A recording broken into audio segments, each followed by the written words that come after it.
민수기 9장 15절에서 23절까지 우리 천천히 같이 읽습니다. 성막을 세운 날에 구름이 성막 곧 증거의 성막을 덮었고 저녁이 되면 성막 위에 불 모양 같은 것이 나타나서 아침까지 이르렀으되 항상 그러하여 낮에는 구름이 그것을 덮었고 밤이면 불 모양이 있었는데 구름이 성막에서 떠오르는 때에는 이스라엘 자손이 곧 행진하였고 구름이 머무는 곳에 이스라엘 자손이 진을 쳤으니 이스라엘 자손이 여호와의 명령을 따라 행진하였고 여호와의 명령을 따라 진을 쳤으며 구름이 성막 위에 머무르는 동안에는 그들이 진영에 머물렀고 구름이 성막 위에 머무는 날이 오랠 때에는 이스라엘 자손이 여호와의 명령을 지켜 행진하지 아니하였으며 혹시 구름이 성막 위에 머무는 날이 적을 때에도 그들이 다만 여호와의 명령을 따라 진행에 머물고 여호와의 명령을 따라 행진하였으며 혹시 구름이 저녁부터 아침까지 있다가 아침에 그 구름이 떠오를 때에는 그들이 행진하였고 구름이 밤낮 있다가 떠오르면 곧 행진하였으며 이틀이든지 한 달이든지 1년이든지 구름이 성막 위에 머물러 있을 동안에는 이스라엘 자손이 진영에 머물고 행진하지 아니하다가 떠오르면 행진하였으니 곧 그들이 여호와의 명령을 따라 진을 치며 여호와의 명령을 따라 행진하고 또 모세를 통하여 이르신 여호와의 명령을 따라 여호와의 직임을 지켰더라. 아멘. 자기 백성과 함께 하시는 하나님이라는 주제로 말씀을 살펴봅니다. 성막이 세운 날에 이렇게 돼 있죠. 성막이 세워지고 나서 하나님의 임재가 구름과 불의 모습으로 성막 위를 덮었다 이렇게 표현하고 있습니다. 성막이란 결국 하나님께서 지상에 있는 자기 백성들을 통치하시고 보호하시고 인도하시는 그런 처소로서 자기 백성 가운데 친히 거하시기 위해서 선택하신 그런 거룩한 장소라는 의미가 됩니다. 그러므로 철저하게 하나님의 뜻과 명령, 지시에 의해서 제작되어야 됐고요. 또 그것을 바라보는 백성들은 자신들에게는 오직 하나님만 유일하신 하나님이심을 고백하면서 또 그렇게 믿고 살아가야 했던 것이죠. 이 성막의 히브리어로 표현한 다른 이름이 임마누엘입니다. 임마누엘이란 뜻은 히브리어로 하나님께서 자기 백성과 함께 계신다. 그런 의미가 되는 것인데요. 마태복음 1장 23절은 이 표현을 사실 임마누엘이라고 하는 것은 하나의 문장입니다. 히브리어로 되어 있는 문장인데 그것을 그대로 누구의 이름으로 사용합니까? 예수님의 또 다른 이름으로 사용하시죠. 그래서 마태복음 1장 23절을 보게 되면 보라 처녀가 잉태하여 아들을 낳으니 그 이름을 임마누엘이라 하리라 하셨으니 이를 번역한즉 하나님이 우리와 함께 계시다 함이라. 아멘. 이렇게 말씀을 하신 것입니다. 오늘 본문은 처음 이 성막이 세워졌을 때 어떤 현상이 났는지에 대해서 보여주고 있습니다. 이 현상은 이 현상이 암시하고 있는 것이 있는데 그것은 오늘날 그러면 우리와는 어떻게 하고 계시느냐 그리고 그것을 우리가 어떻게 믿을 수 있느냐 하는 부분까지를 연결해서 생각을 해보려고 합니다. 자, 왜 불과 구름인가? 우리는 이미 이 구름과 기름이 나올 때마다 살펴본 바가 있습니다. 출애굽기 13장에서부터 계속되어 있죠. 출애굽기 13장 21절과 22절을 보게 되면 성막, 그것이 제작되기 전에 이미 하나님은 불기둥과 구름기둥의 모습으로 그들과 함께 하셨습니다. 이렇게 말씀하셨죠. 여호와께서 그들 앞에서 가시며 낮에는 구름기둥으로 그들의 길을 인도하시고 밤에는 불기둥을 그들에게 비추사 낮이나 밤이나 진행하게 하시니 낮에는 구름기둥 밤에는 불기둥이 백성 앞에서 떠나지 아니하니라. 이 말씀이 성막이 나타나고 나서는 조금 변형되고 있습니다. 15절 보면 성막을 세운 날에 구름이 성막 곧 증거의 성막을 덮었고 이렇게 되어 있습니다. 불기둥과 구름기둥으로 보이셨던 것이 성막이 세워지면서 이제 성막을 덮는 모습으로 이렇게 약간의 변화를 보여주고 있는 것이죠. 이 의미가 무엇이냐면 첫째는 보호하신다는 것입니다. 하나님께서 이스라엘 백성, 자기 백성과 함께 하시는 것은 광야라고 하는 사람이 살 수 없는 그런 지형에서 그들이 생존을 가능할 수 있도록 그렇게 지켜주고 계신다는 것이죠. 그래서 본문에서는 기둥이라는 말 대신에 덮었다라는 표현을 쓰고 있습니다. 이 표현, 덮었다라는 말은 구약에서 주로 어떨 때 사용합니까? 보호하는 거죠. 위험으로부터 보호하고 다른 적으로부터 감춰주는 것이고, 그 위험이 다가올 때 이제 지켜주는 것을 의미하는 것을 볼 수가 있습니다. 사막, 왜 불기둥과 구름기둥인가? 그것은 사막, 즉 광야라는 특성과 관계가 있죠. 낮에는 광야의 특징이 무엇입니까? 살인적인 더위입니다. 그죠? 엄청나게 덥다고 그러죠. 지금 광야도 아닌데 우리가 너무 그 기름을 많이 떼서 그런가? 지금 곳곳에 이상 기온들이 나타나고 있습니다. 빙하가 높고 난리가 아닌데요. 그런 살인적인 더위를 무엇으로 지금 지켜주고 계신 것입니까? 구름을 덮어서 햇볕을 가려줌으로 해서 적정한 온도를 되어주시는 것이요. 그늘이 되어주신다. 이렇게 성경은 또 표현하고 있습니다. 밤에는 또 사람이 동사할 만큼, 얼어 죽을 만큼 그렇게 추운 곳이 사막이라고 합니다. 불기둥으로 보호해 주시는 것이죠. 난로의 역할을 하고 계시는 것을 봅니다. 중국에 있을 때 그 몽골 지역으로 한번 갔습니다. 끝없이 펼쳐지는 그 사막. 그래도 몽골 지역은 약간 초원을 형성하고 있어요. 드문드문. 그래도 어떻게 여기서 사람이 살아가나 할 정도로 그렇게 힘든 곳인데 거기에 불기둥 가장 필요한 것으로 하나님께서 그들과 함께 계셨다는 것입니다. 그래서 단지 보호만 하신 것이 아니라 인도하셨다는 뜻이 있습니다. 앞에서 읽어드린 출애굽기 13장 21절과 22절을 보게 되면 불기둥과 구름 기둥인데, 본문 15절과 16절을 보게 되면 불 모양, 밤이면 불 모양, 낮에는 구름으로 덮었고 밤이면 불 모양 같은 것, 이렇게 표현을 하고 있습니다. 다시 말해서 뚜렷하게 잘 보이도록 한 모습에서 성막 제작 이후의 모습이 살짝 바뀌는 건데요. 우리도 성장하면서 부모와 자녀의 관계를 생각해 보면 알 수가 있습니다. 아주 어린아이일 때는 어때요? 아이들을 손을 붙잡고 가야 합니다. 그렇죠? 그러다가 초등학생만 되면 지들이 벌써 손을 놓으려고 그래요. 초등학생까지 손잡고 다니면 이게 골치 아픈 문제입니다. 그죠?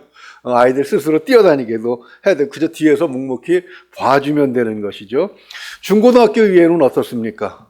밥해 먹이고 옷 사주고 학원비 내주고 용돈 주면서 스스로 할 수 있도록 그렇게 해줘야 되는 것이죠. 그러다가 취직하고 나면은 나와서 이제 결혼도 하고 나면 완전히 부모의 역할이 끝나는 것입니까? 그렇지 않더라고요. 부모가 뒤에 든든히 존재하면서 또 필요할 때는 나타나서 이렇게 도움을 주고 하는 것이죠. 하나님의 모습이 그렇게 변화되어 가고 있는 것을 우리는 여기서 감지할 수가 있는 것입니다. 이 모든 것을 종합해서 한 것이 바로 16절 말씀입니다. 16절 다시 한번 읽어볼까요? 오늘 16절 같이 읽습니다. 항상 그러하여 낮에는 구름이 그것을 덮었고 밤이면 불 모양이 있었는데, 항상 동행해 가신다는 얘기죠. 그래서 시편 121편 3절에서 8절을 보게 되면 이렇게 고백하고 있습니다. 조금 긴데 제가 천천히 읽어드릴게요. 시편 121편 3절에서 8절까지입니다. 여호와께서 너를 실족하지 아니하게 하시며 너를 지키시는 이가 졸지 아니하시리로다. 이스라엘을 지키시는 이는 졸지도 아니하시고 주무시지도 아니하시리로다. 여호와는 너를 지키시는 이시라. 여호와께서 내 오른쪽에 내 그늘이 되시나니 낮에 해가 너를 상하지 하지 아니하며 밤의 달도 너를 해치지 아니하리로다. 여호와께서 너를 지켜 모든 환난을 면하게 하시며 또 내 영혼을 지키시리로다. 하나님께서 너의 출입을 지금부터 영원까지 지키시리로다. 아멘. 일상적인 삶에서, 육신의 삶의 모습에서 살짝 이 시편 121편 7절로 넘어가면서 영혼으로 옮겨가는 것을 볼 수가 있습니다. 그렇죠? 의미가 점점 깊어지고 이스라엘의 모습이 영적으로 성장해가면서 하나님의 보호하심도 그 모습이 조금씩 변해가는 것이죠. 그런데 오늘 본문 17절 이하를 보게 되면 한마디로 할 수 있는 것, 하나님께서 가라 하면 가고 서라 하면 섰다, 이런 표현이 길게 나열이 되고 있습니다. 이렇게 하신 이유가 무엇입니까? 즉 다시 말해서 하나님께서 동행하신다는 것이 그들에게 은혜가 되려고 하면, 그들에게 그것이 이익이 되려고 하면 하나님의 동행하심을 받는, 동행하심의 특혜를 받는 백성으로서의 자세도 중요하다는 것입니다. 쌍둥이로 태어났는데 할머니가 그 쌍둥이를 데리고 시장에 갔다가 하나를 잊어버렸어요. 그래서 잊어버리고 나서 온 가족이 그 아이를 찾으려고 몇 년을 했는데도 못 찾았습니다. 그때는 왜 그랬는지 모르겠는데 80년대만 해도요. 입양기관에서 실적을 올리려고 해서 그런지 좀 한국에서 가족들을 찾았어야 되는데 그냥 입양 보내기 바빴던 것 같아요. 그래서 하나는 쌍둥이인데 하나는 미국으로 입양을 간 거예요. 그래서 그러다가 이제 미국에 그 뿌리 찾기 무슨 단체가 하나 생겨가지고 입양됐던 사람들이 한국에 혹시 가족들을 만나고 싶어 하는 경우가 있어서 그런 단체가 이제 한국에다 의뢰를 했는데 가족이 뻔히 살아있잖아요. 심지어는 쌍둥이 형제도 있는 겁니다. 그래서 그 만나서 눈물불에 상봉하는 모습을 보고 이거 얼마나 가슴이 아프든지 말이죠. 그런데 왜 그랬냐? 애가 할머니 따라가는데 할머니가 두 아이를 다 감당을 못한 거야. 이놈들이 막 중구난방으로 뛰어가는데 하나를 놓친 거죠. 자기 멋대로 뛰어가는 것입니다. 왜 그렇습니까? 사람들은 어린아이 때부터 자기 고집이 있어요. 부모가 자기와 함께 해야 한다는 사실을 알면서도 또 그 가운데서 자기 고집을 부립니다. 그러면서 자기가 하고 싶은 대로 보고 싶은 대로 뛰어가다가 결국 둘 중에 하나를 잃어버리게 된 것이지요.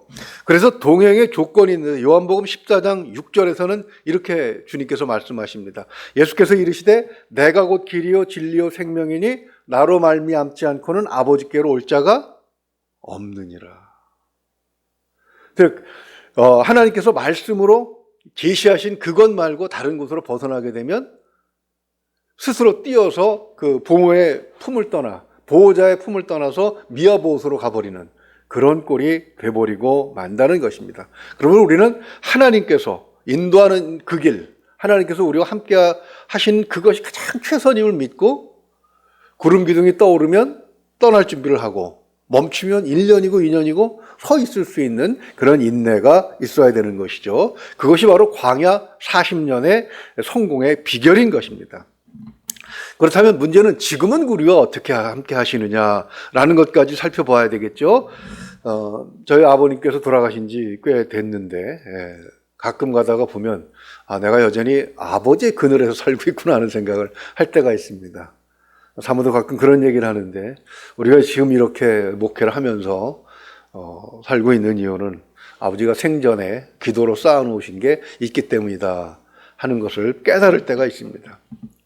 그리고 여전히 아버지께서 해놓으신 그런 혜택을 가끔가다 우리가 아주 결정적인 순간에 느낄 때가 있어요. 그렇죠? 바로 그것처럼 시편 19편 7절에서 14절을 보게 되면 하나님은 말씀으로 우리와 함께 계신다는 사실을 계시해 놓으셨다 이렇게 표현을 하고 있습니다. 그래서 히브리서 13장 5절을 보게 되면 돈을 사랑하지 말고 있는 바를 족한 줄로 알라. 그가 친히 말씀하시기를 내가 과연 너희를 버리지 아니하고 너희를 떠나지 아니하리라 하셨느니라 이렇게 말씀을 하고 있습니다. 서울 어린이공원 같은데 서울공원 이런 데서 매년 아이들을 잊어먹고 또 매년 아이를 찾는 그런 안내 방송이 나오는 이유가 무엇입니까? 아이는 자기가 좋은 것을 찾아서 그것이 위험한지 위험하지 않은지 막 정신없이 갑니다. 그렇죠? 뒤에서 할머니가 소리를 해요. 야 이놈아 뛰지 마 다쳐 천천히 가 계속 뭐라고 있어요. 아이 눈에는 자기가 보고 싶은 것만 보입니다. 이쪽에 코끼리가 이쪽에 있고 원숭이 있고 저쪽에 뭐가 있어요. 그것만 봐요. 그러나 그런 가운데서도 안심하고 뛰어다니는 이유가 무엇입니까? 뒤에서 계속 할머니가 엄마가 이놈아 천천히 가 조심해 앞에 좀 보고 가 계속 말로 그 존재를 보호자의 존재를 밝혀주시기 때문이죠. 하나님의 말씀 우리가 읽는 이 하나님의 말씀은 그런 의미가 있다라는 것입니다. 그래서 디모데후서 3장 16절에서 17절을 보게 되면 사도 바울이 어린 디모데에게 그런 안심을 주죠. 하나님 너와 함께 계신다. 그래서 모든 성경은 하나님의 감동으로 된 것으로 교훈과 책망과 바르게 함과 의로 교육하기에 유익하니 이는 하나님의 사람으로 온전하게 하며 모든 선한 일을 행할 능력을 갖추게 하려 함이라. 선한 일, 의로운 일을 하면서 실망하지 말라. 두려워하지 말라. 이거 내가 왜 하지? 의욕도 갖지 말라. 왜요? 하나님이 함께 계시니까. 하나님 보고 계시니까. 그런 것에 두려워하지 말고 그가 맡은 바 사명을 온전히 감당할 수 있도록 하나님이 말씀으로 그와 함께 계신다는 사실을 이제 가르쳐주고 있는 것입니다. 그러나 말씀으로만 함께 계시느냐? 그렇지 않다는 것이죠. 말씀이 우리가 하나님과 함께 계시다는 사실, 우리 뒤에 하나님이 계시다는 사실, 하나님이 우리를 내려보고 계신다는 사실을 이 말씀을 통해서 믿도록 하시기 위해서 말씀을 주셨습니다. 그래서 마태복음 28장 20절을 보게 되면 이제 부활 승천하시기 전에 두려워하는 제자들에게 이제 부활을 받는데도 여전히 제자들은 두려워했어요. 승천하셔서 아버지 곁으로 가신다니까 제자들은 주님 없이 또 어떻게 살아가나 라고 걱정할 때 이렇게 말씀하셨죠. 내가 너희에게 분부한 모든 것을 가르쳐 지키게 하라. 볼지어다 내가 세상 끝날까지 너희와 항상 함께 있으리라 하시니라. 아멘. 그렇습니다. 앞에서 말씀드린 것처럼 하나님 지금 우리와 어떤 모습으로 함께 계십니까? 말씀으로 함께 계시죠. 말씀을 제대로 우리가 알아먹지 못할 때에, 그럴 때는 무엇으로 함께 계십니까? 성령께서 직접 오셔서 우리에게 감동하시고 해주시는 것이죠. 이것을 우리가 믿지 않을 때는 참으로 불안할 수밖에 없습니다. 코로나19가 와도 불안하고, 옆에서 다른 나라의 전쟁이 일어났다고 해도 불안하고, 혹시 큰 나라들이 우리를 넘보지 않을까 불안하고, 북한이 미사일 쐈다고 해도 불안하고, 일본이 독도가 자기 것이라고 주장한다고 해도 불안하고, 여러 가지 불안한 속에서 우리의 삶이 흔들릴 수밖에 없습니다. 그러나 우리가 믿는다는 것, 하나님이 우리가 동행하신다는 사실을 믿을 때 가장 유익한 것이 무엇이겠습니까? 어떤 상황에서도 흔들리지 않는다는 것이죠. 말씀, 그 반석 위에 집을 지은 사람처럼 그렇게 우리는 흔들리지 않고 우리가 이 땅에 온 목적들을 이루어가면서 하나님 만날 때까지 든든하게 살아가게 될 줄로 믿습니다. 오늘도 하나님이 우리와 함께 계심을 믿으시고 오늘 우리에게 주어진 일들을 감당함에 있어서 조금 더 두려워하거나 망설이지 마시고 옳다고 생각하는 일을 묵묵히 해나갈 수 있는 저와 여러분 될 수 있기를 주님의 이름으로 축원을 드립니다. 기도하겠습니다. 은혜로우신 우리 아버지 하나님, 아이가 나이가 차면 부모는 보이지 않는 손으로 그를 돕는 것처럼 이미 예수 그리스도 이후를 사는 우리는, 십자가 고난 이후를 사는 우리는 보이지는 않으시지만 말씀으로 함께 하시는 하나님이 우리의 동행자가 되심을 믿게 하신 것을 감사합니다. 하나님, 우리에게 말씀을 들려주셨사오니 오늘 우리와 함께 하시면서 우리의 걸음을 지켜주실 줄로 믿습니다. 하나님의 말씀을 따라 순종하며 사는 우리가 되게 하시고 어려운 일이 있더라도 두려워하지 말게 하시며 흔들리지 않게 하시며 능히 이겨낼 수 있도록 하나님 도와주시옵소서. 굳건한 믿음을 가지고 우리 앞에 닥친 일들을 능히 감당할 수 있는 그런 하나님의 백성, 하나님의 자녀된 권세를 마음껏 사용하는 하루가 될 수 있도록 도와주시옵소서. 믿고 의지하며 우리 주 예수 그리스도 이름으로 기도하옵나이다. 아멘.